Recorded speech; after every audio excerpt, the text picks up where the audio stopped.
Hey guys, welcome to another week of full 3D content, tips, tricks, and more. Today we're gonna continue with our Lighthouse project, and I want to start the week in a sort of a slow fashion. Actually, over here in Mexico, today, Monday the 16th. Well, it's not Monday the 16th, Monday the 20th, or the 20th of Monday of November, we celebrate the Mexican Revolution, which was an event more than 110 years ago. 110?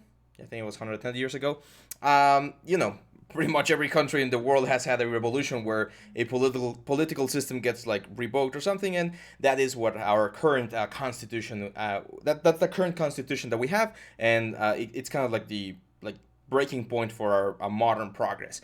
And since we have a free day today, I'm gonna be focusing on working on some projects that I'm still pending, and I want to keep it simple with this very easy to use asset. Sorry for the long history there. I just want to make sure that you understand that today is going to be a slow day or a simple day because we're going to be doing one of these things. So this thing is called a life buoy. We're going to have to learn English again because I'm not sure how to pronounce. Is it buoy or boy? Anyway, this sort of thing, like I know them as lifesavers, but if you look for lifesavers here online, you're gonna get the candies, which are very tasty actually. They're good candies. But this is the one that we're using. So the life buoy right here. I'm gonna say buoy. Hopefully that's the right word. And I have this one right here. Well, this is actually 3D. I saw one that was not 3D. That's one. There we go. So we're gonna be using this one as reference, which is very similar to the one that we have in the concept, right? We have a couple of them in the concept, and it's one of the easiest ones. And I want to show you how to do the buoy itself or the life thing, and then the rope, which is super cool. So we're gonna download this image right into our project files. So we're gonna go do Nexttut live and source images, and we have our lighthouse. Do we not? No. Let's call this life buoy. There we go. And then inside of Maya, we're just gonna go front view. We're gonna import an image right here, and we should have this one right here. There we go.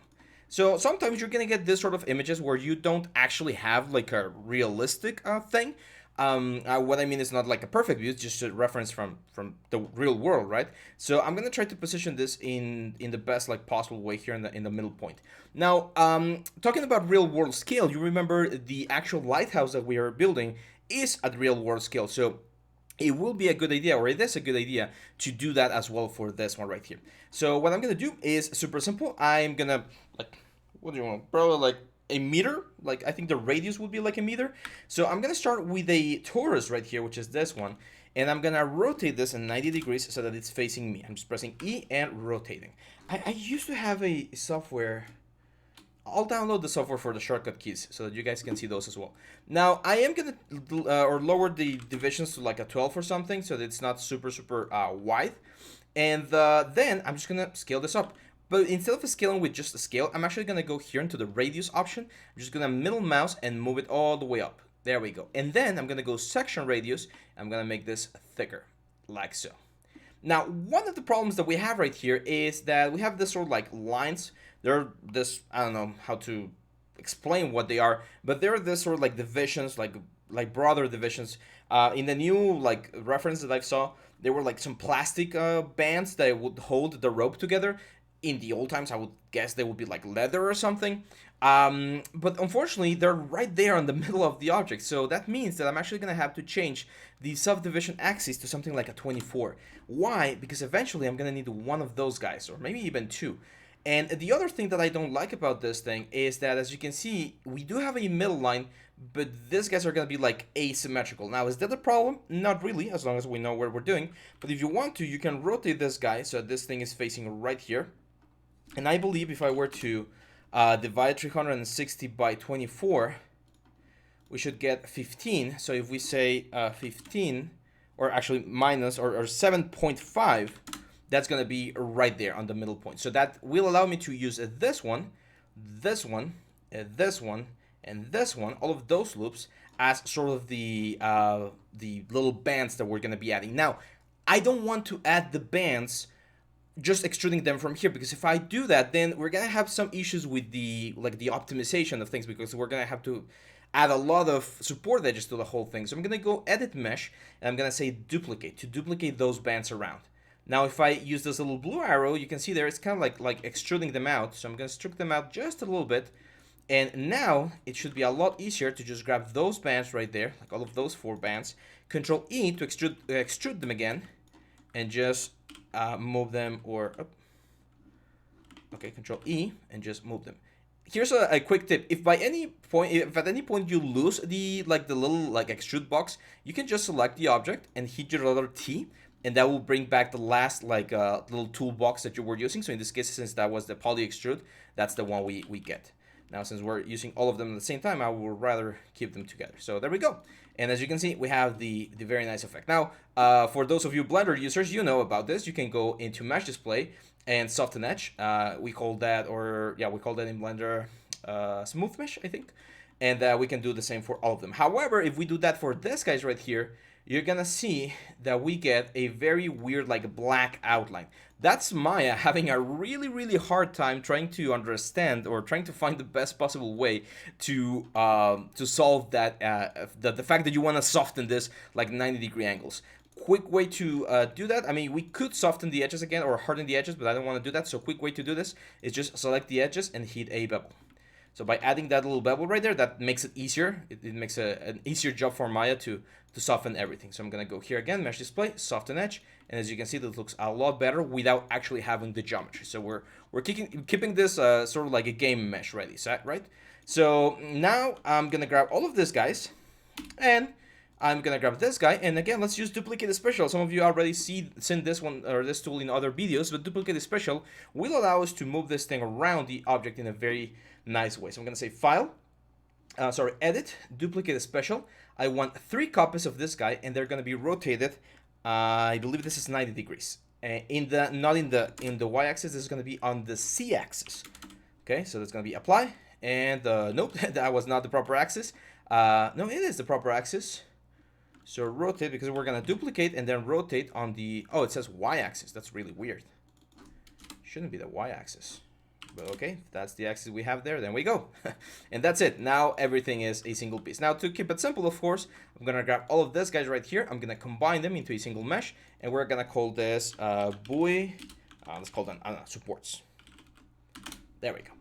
And now for the main buoy right here, I don't want to have just like a basic torus. It looks very ugly. So I'm thinking if this is a medieval thing, they didn't have form-fitting factories that could make this. So maybe they used just a hardened leather thing and they just left a hollow point in the inside. I don't know. I'm not gonna go investigate about this object because it's such a simple object. So I'm just gonna grab this middle line right here and this one right here.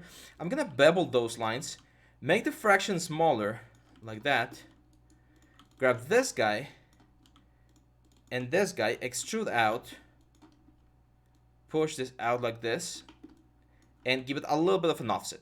Why the offset? Because I don't want these guys to be perfectly, what's the word? Perfectly square. Remember, every time we have perfect 90 degree angles, things look a little bit too fake. So by doing that sort of movement, a little bit of an offset, we get a more organic look. And that's pretty much it. I mean, eventually with the textures, we're going to have a little bit of dirt all around the object. Now, if we have enough geometry, if we talk to the art director and they are like, yeah, you can go way higher. This is 864 triangles, and they say you can go all the way to 5K triangles for everything. Then I would definitely go here, mesh, and just hit a smooth. And that's going to give me a super smooth, very nice mesh. However, this is already quite heavy. So I'm going to keep it soft for now, and then later on, if we need to increase it, I'll increase it. I do think these guys, though, need to hug the surface a little bit better. So I'm going to delete these guys, go to this first one, and I'm going to center the pivot point first so we can hug the surface a little bit better. There we go. So even if there's a little bit of overlap, that's fine. And then I'm going to move the pivot point back to the center, to the grid right there. Delete history. And I'm going to say, again, edit and duplicate special. Now you can see, since we froze the transformations, that changes the axis. So I'm going to go back here, and now it's not the y-axis anymore. Now it is the z-axis. And just hit apply, and we should get the result that we're looking for. And there we go. We have the basics of the buoy, or the life-saving. I'm going to call this lifesaver, okay? I know that that's the candy, but I'm going to call this lifesaver. So now let's do the rope. And the rope, there's a super cool tool that we have now inside of Maya. I love this tool. I don't know why it wasn't here before. I've been...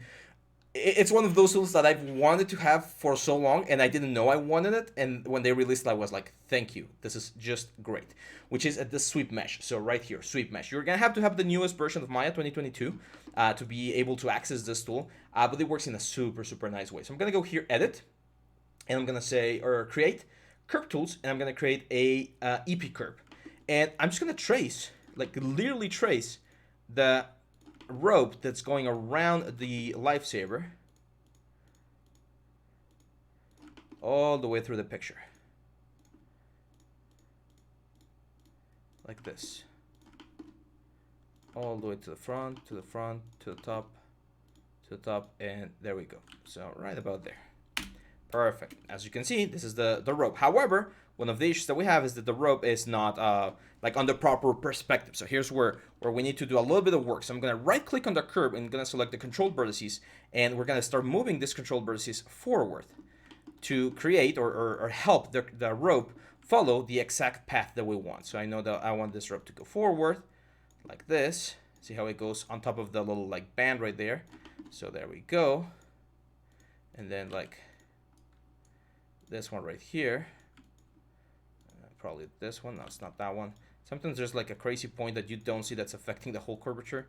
So here's where you're gonna have to really play around with like the gravity and stuff, make sure things like flow and move in the right way. So let's push this guy a little bit further back so it really looks like it's hanging. Because again, this is one of those assets that you usually have in like video games and stuff that players are not going to be able to interact with. Of course, there are games where players can interact with any object or every object in the scene. But this, in my opinion, would be one of those that you wouldn't be able to. Maybe you can shoot at it and you get like some bullet holes or something. Well, it's a medieval game, so how would you shoot it? Maybe you throw a fireball at it and it looks burned, like the texture changes to like a burnt texture. But you wouldn't be able to just like pick it up and throw it around, right? Maybe there's a little bit of animation where there's some wind or something. Like there's things that you can do, of course. But usually these are gonna be things that are just gonna pretty much stay right where they are. Like you're not gonna have a lot of animation or of movement. So just keep that in mind, okay? So let's push this where they're supposed to be. There we go. This one, I really don't care as much on this one's on the back because they're on the back, right? But even then, like the proper thing to do is to just like move this thing to the back so that it really looks like the rope is following the proper sequence, right? So that's it's tense enough. And there we go. So that's pretty much it. Now, some of you might think, well, now that we have the rope, the best thing would be to do the actual rope, like twist it and create like the whole threads. There's a lot of tutorials out there of how to create like a proper rope. It's not that difficult. You just create like several like cylinders and twist them together. However, that's for like high quality rope. If you want to do like game quality rope, it's just going to be a cylinder, and the texture on the cylinder is going to be a tileable texture that just repeats the whole like rope pattern. So that's what we're going to do. I'm just going to grab this guy right here. I'm going to say create, create, and then sweep mesh. And as you can see, I will automatically get this thing right here, and I am going to increase the precision. Hit optimize so that we don't have as many polygons, because this is definitely going to add a lot of polygons, as you can see there, and decrease the scale profile, of course, to get like the proper thickness for the rope. Now here I can see that I made a mistake with a curve, and this is one of the great things about the curve mesh, the fact that if you mess up on the curve placement, like what I did right here, and you modify everything, this is dynamic. So all of the contour, like the little sweep mesh like geometry that we've created, it's moving in a very like natural way around the whole thing. So I should be able to, again, if I need to like modify a couple of these positions here, I should just move the rope around, and it will automatically update on this whole thing here. You know what other thing is great about the sweep mesh? You automatically get a perfect UV, like a perfectly straight UV.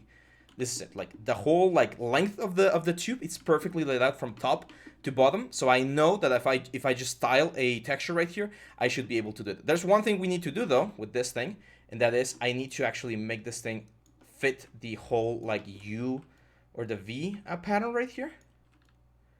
So I need to make it like square and like this, because the tiling of the rope, that's the way it's gonna work. So I'm just gonna grab like the UVs grab the top UVs, and I can snap them like that. That should work. I'm gonna do the same on the side. So grab all of these guys, and then with the X, just snap them. There we go. You're gonna see that the other tiles get turned or get like activated, but as long as we're not going into them, it should be perfectly fine. So now, let me just to demonstrate that this should work the way I'm expecting this to work, I am gonna go into here. Let's look for a rope texture. Let's look for tileable. Let's see if there's a free one. Sometimes there are some free ones. So, no, that's not a free one. That's not a free one. That kind of looks like a free one. I mean, I can see the tiling. This is not what I'm looking for, though. Or is it? I think it is. Let me save this image. Let's try this out. Yeah, I think we can do this. Can we? No. No, that's not it. This one. This is the kind of thing that we're looking for. There we go. So this is not perfect, right? Because it looks very fake. But I'm just going to use it to demonstrate how this is so powerful. Because now, if I go to this guy and assign a new material, let's just do a traditional Lambert for now. And I'm going to plug in the color here. And I do the rope that we just downloaded. You're going to see that right now, we're like pushing that texture all the way throughout the rope. You can see the little fibers there. But now if we go into the hyper shade, and this is something that we're gonna eventually do inside of the engine, we can go to the tiles here, to the UV tiles, and or sorry, to the texture coordinate, and we're gonna repeat this texture. Well, let's try 10 and 10. And you can see that we're getting more fibers. So we might not need as many fibers. In this case, we need more fibers going like up and down than we need like side to side. So I think maybe side to side is gonna be fine. It's just like we need a lot of ones right here. So let's say 50, there we go. So as you can see, now we have 50 and 1. So we have the same number of like elements that we had on the element, but with 50 repetitions, and you can see how the rope goes all the way around. Now we're not done yet here. As you can see, there's a little bit of an issue there. So I'm gonna go back to the sweep mesh, and we can increase the precision a little bit. And again, the more precision we add, the nicer the curvatures are gonna be. So something like that works a lot better, I would say. But you can see that the poly count is going like really, really high. We almost have 3K triangles for all of these things. And even though we do have the optimize turn on, it's a little bit too much. So here's where I would go, like manually go and start deleting some of the edge loops that we might not need, like all of them, and just press Control and delete. And that's going to remove some of the extra edge loops that are not necessarily, well, necessary, right? So here, of course, the silhouette of the rope is going to start looking a lot more, not as nice as what we had before, but it should give us a nicer effect. And yeah, that's pretty much it, guys. Like, of course, we need to texture everything again, but as you can see, we have this whole object. Now, this whole object, I will definitely rename a couple of things. I'm just going to grab everything, delete history, center pivot, face transformation to clean everything up. This rope, we're going to call this buoy, or let's just call it lifesaver. I'm having such a hard time with that element. Let's call this lifesaver a rope. And then these guys are going to be... combine them as well, and they're gonna be buoy supports. That's fine. And then this is the buoy, right? Let's just call it the lifesaver. And then we can grab all of 3 of those guys, Control G to group them, and we're gonna call them lifesaver group. Delete history, and technically all of these groups we don't need anymore. Technically the curve you don't need it anymore either, but if you want to keep it just to have like a backup in case you're gonna be doing something else later on, it's not a bad idea. And yeah, I mean, this is pretty much it. Let me add just a couple of quick colors here. And again, this is just for just visualization purposes. So I'm gonna grab this like section right here, this 4th section, and then this 4th section over here, like this, like all of these guys. And I'm gonna right click, assign a new material.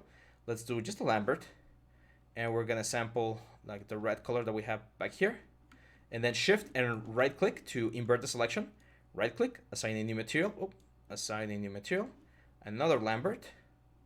Let's sample that sort of like white that we have there. There we go. And now one of them, like this one right here and this one right here, those are going to be red. So we assign the Lambert 3, and these ones are going to be white. So we assign the Lambert 4. And that's it. We have a very nice effect. Now, There's one extra thing I want to show you, which is really cool.